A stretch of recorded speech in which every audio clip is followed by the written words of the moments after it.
Good morning. तर आज आहे हरतालिका आणि आज माझाही हरतालिकेचा उपवास आहे.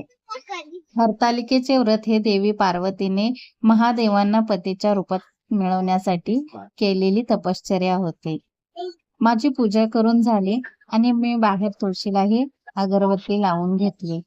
आज मी बाहेर गणपतीची छान अशी रांगोळी काढली होती आणि दिवा लावून घेतली. यांनी गावावरून येताना फ्रेश अशी भाजी, काकडी, दोडके, तसेच देशी अंडी, कॉर्न आणि अळूची पाने अशा बऱ्याचशा भाज्या गावावरून घेऊन आले होते.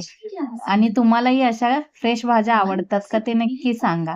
आणि हे आहेत गावचे पेरू, ते चवीला एक छान आहे. तर मी आर्या आराध्यासाठी कॉर्न शिजायला ठेवले आणि तेवढ्यात पाऊस आला आणि आर्या आराध्या पाऊस आल्यावर त्यांना पावसात भिजायची जाम इच्छा असते आणि त्या खिडकीतूनच पावसाचा आनंद घेतात.